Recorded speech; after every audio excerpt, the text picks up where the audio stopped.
حضرت لوط علیہ السلام۔ اللہ نے اپنے نبی حضرت لوط علیہ السلام کے ذریعے بدترین فعل میں مبتلا اپنے نافرمان بندوں کو کس کس طرح خبردار کیا، انہیں ڈرایا اور تنبیہ کی۔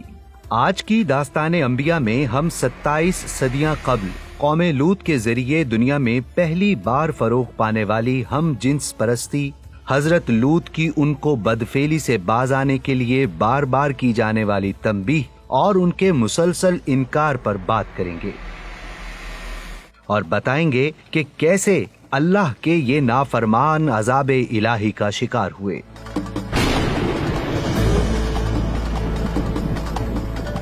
2700 سال قبل قوم لوط کا مسکن اردن اور یروشلم کے درمیان سدوم اور عمورہ نامی شہر تھے۔ سدوم کے آس پاس 5 نہایت خوبصورت شہر آباد تھے، جن میں سے ہر ایک کی آبادی 1 لاکھ نفوس سے زیادہ ہی تھی۔ یہ علاقے نہایت سرسبز و شاداب اور قدرت کی فیاضی کا حسین شاہکار تھے۔ یہی وجہ تھی کہ قرب و جوار کے باسی بھی اپنی معاشی و غذائی ضروریات کے لیے بستیوں کا رخ کیا کرتے، مگر یہ بات ان بستیوں کے لوگوں کو بالکل بھی پسند نہ تھی۔ ایک دن یہ لوگ اپنی بستی میں باہر سے آنے والوں کو روکنے کا طریقہ کار وضع کرنے کے لیے جمع ہوئے تو ابلیس ایک بزرگ کی شکل میں ان کے درمیان پہنچا اور کہا، اگر تم باہر سے آنے والوں سے پیچھا چھڑانا چاہتے ہو تو میرے کہنے پر عمل کرو۔ اجنبی بزرگ کے بھیس میں موجود شیطان کی بات سب نے نہایت توجہ سے سنی اور طریقہ بتانے پر اصرار کیا۔ ابلیس نے کہا، کل بتاؤں گا۔ دوسرے دن وہ ایک خوبصورت نوعمر لڑکے کے بھیس میں آیا اور انہیں اپنی عورتوں کی بجائے مردوں کے ساتھ فعل بد کرنا سکھایا اور کہا، غیر بستیوں کے لوگ جو وہاں آتے ہیں ان کے ساتھ جتنے نوعمر لڑکے ہوں ان سے بدفعلی کرو تو وہ لوگ تمہاری بستیوں میں نہیں آئیں گے۔ اس بدکاری کے فعل کے موجد یہی ملعون لوگ تھے۔ انہوں نے شیطان کے ایما پر ایک ایسا گناہ ایجاد کیا جس کا اولاد آدم میں اس سے پہلے کسی کو خیال تک نہ آیا تھا۔ یہی وہ وقت تھا جب اللہ تعالیٰ نے حضرت لوط علیہ السلام کو نبی بنا کر اس قوم کی اصلاح کے لیے بھیجا۔ تاریخ میں ایک ایسی قوم بھی گزری ہے۔ حضرت لوط بن حاران بن تارح حضرت ابراہیم علیہ السلام کے حقیقی بھتیجے تھے۔ آپ کے نام لوط کی وجہ تسمیہ حضرت ابراہیم علیہ السلام کی آپ سے بہت محبت اور قلبی شفقت کا اظہار تھا۔ لوط کے ایک معنی قلبی محبت کے بھی ہیں۔ لوط علیہ السلام عراق میں کلدانیوں کی بستی ار میں پیدا ہوئے۔ آپ کا شجرہ نسب 11ویں پشت میں حضرت نوح علیہ السلام سے جا ملتا ہے۔ آپ علیہ السلام نوح کے بیٹے سام کی نسل سے ہیں۔ حضرت لوط علیہ السلام کی رنگت سفید، چہرہ حسین، ناک باریک اور دانت خوبصورت تھے۔ آپ علیہ السلام جب مسکراتے تو بہت پیارے انداز میں مسکراتے، بات کرتے تو پھول جھڑتے، اور وقار اور حکمت آپ کے سراپے سے جھلکتا۔ جب ابراہیم علیہ السلام نے شہر بابل سے ہجرت فرمائی تو ان کے بھتیجے لوط ان کے ہمراہ تھے۔ خلیل اللہ کی اگلی منزل فلسطین ٹھہری، جبکہ لوط علیہ السلام نے اردن میں قیام کیا۔ یہاں اللہ نے آپ کو نبوت عطا کی اور سدوم اور قرب و جوار والوں کی ہدایت کے لیے بھیج دیا۔ اردن میں کچھ لوگوں نے لوط علیہ السلام پر دھاوا بولا اور قید کر کے آپ کا مال مویشی چھین لیا۔ جب ابراہیم علیہ السلام کو اپنے بھتیجے کے ساتھ اس واردات کی خبر ملی تو آپ علیہ السلام سینکڑوں ساتھیوں کو ساتھ لے کر لٹیروں کے تعاقب میں نکلے اور انہیں جا لیا۔ ابراہیم علیہ السلام نے لوط علیہ السلام کو اور ان کے مال مویشیوں کو لٹیروں سے چھڑایا اور مجرموں کی اکثریت کو تہو تیغ کر دیا۔ جو بچے وہ فرار ہوئے تو دمشق کے شمال تک ان کا پیچھا کیا۔ قافلہ ابراہیم نے برزہ کے مقام پر پڑاؤ ڈالا اور کچھ عرصہ یہاں رہنے کے بعد فاتحانہ شان سے اپنے علاقے میں واپس آ گئے۔ لوط علیہ السلام پروانہ نبوت لے کر اردن میں بحیرہ لوط کے پاس سدوم اور آمورہ میں آ کر رہائش پذیر ہوئے تو یہاں کے باشندے دیگر برائیوں کے ساتھ ساتھ اپنی نفسانی خواہشات پوری کرنے کے لیے عورتوں کے بجائے لڑکوں سے اختلاط رکھتے تھے۔ دنیا کی قوموں میں اس وقت تک اس قبیح عمل کا کوئی رواج نہ تھا۔ یہی وہ بدبخت قوم تھی جس نے اس ناپاک عمل کو شروع کیا تھا، اور اس سے بھی زیادہ بے حیائی یہ تھی کہ وہ اپنی اس بد کرداری کو عیب نہیں سمجھتے تھے، بلکہ کھلم کھلا فخر کے ساتھ اس کو کرتے رہتے تھے۔ لوط علیہ السلام اپنی قوم کی اس عادت بد کی وجہ سے بڑے فکر مند رہتے اور دن رات انہیں نصیحت و تبلیغ کرتے رہتے، لیکن ان کی قوم سنبھلنے اور ہدایت پانے کے بجائے مزید ڈھٹائی اور ہت دھرمی کے ساتھ فخریہ انداز میں یہ کام کرنے لگی۔ یہی نہیں بلکہ ان سرکشوں نے حضرت لوط علیہ السلام کی تضحیک بھی شروع کر دی اور آپ علیہ السلام کا مذاق اڑانے لگے، جس پر اللہ نے قرآن میں انہیں تنبیہ بھی کی اور کہا، کیا تم دنیا کے لوگوں میں لڑکوں پر گرے پڑتے ہو اور تمہارے رب نے جو تمہارے لیے بیویاں پیدا کی ہیں انہیں چھوڑ دیتے ہو، بلکہ تم حد سے گزرنے والے لوگ ہو۔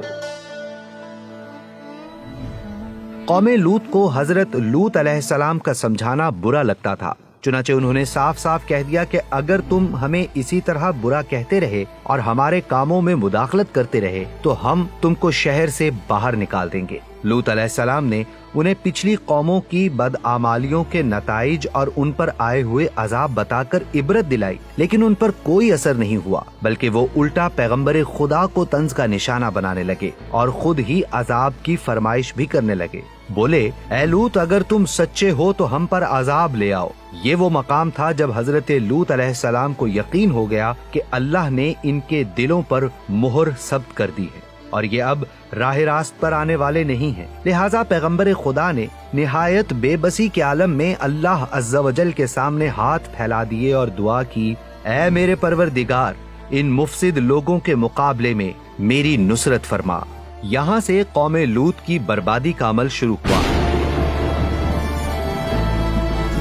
اللہ نے حضرت جبرائیل علیہ السلام کو چند فرشتوں کے ہمراہ قوم لوط کے پاس بھیجا اور فرمان جاری کیا، اگر لوط ان کے خلاف 4 مرتبہ گواہی دے دیں تو تمہیں اس بستی کو تباہ کرنے کی اجازت دیتا ہوں۔ فرشتوں کی یہ جماعت خوبصورت لڑکوں کی شکل میں جب سدوم شہر میں پہنچی تو اس وقت لوط علیہ السلام اپنے کھیت میں کام کر رہے تھے۔ فرشتوں کی جماعت نے پیغمبر خدا سے عرض کیا، اے لوط، ہم ایک رات کے لیے آپ کے مہمان بننا چاہتے ہیں۔ لوط علیہ السلام نے فرمایا، کیا آپ کو اس قوم کا حال معلوم ہے؟ فرشتوں نے پوچھا، کیا حال ہے؟ لوط علیہ السلام نے جواب دیا، میں اللہ کے نام سے گواہی دیتا ہوں کہ پوری روئے زمین پر یہ سب سے زیادہ برا عمل کرنے والے ہیں۔ جناب لوط کی جانب سے یہ گواہی 4 مرتبہ دی گئی اور پھر فرشتے ان کے گھر میں داخل ہو گئے۔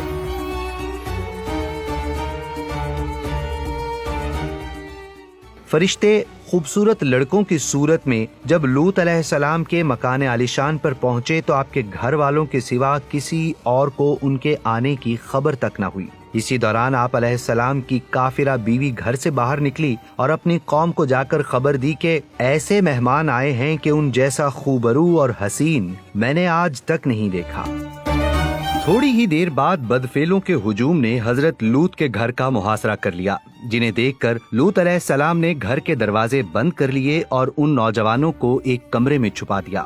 بدکار مسلح لوگوں نے دیواریں پھاندنے کی کوشش کی۔ اسی دوران بے بسی کے عالم میں آپ علیہ السلام کے منہ سے نکلا، اے میرے قوم، یہ میری بیٹیاں ہیں، یہ تمہارے لیے پاک ہیں، سو تم اللہ سے ڈرو اور میرے مہمانوں میں مجھے ذلیل نہ کرو۔ کیا تم میں کوئی بھی بھلا آدمی نہیں؟ سرکشوں کے انکار پر آپ علیہ السلام بول پڑے، اے کاش مجھ میں تمہارے مقابلے کی طاقت ہوتی یا کسی مضبوط قلعے میں پناہ پکڑ سکتا۔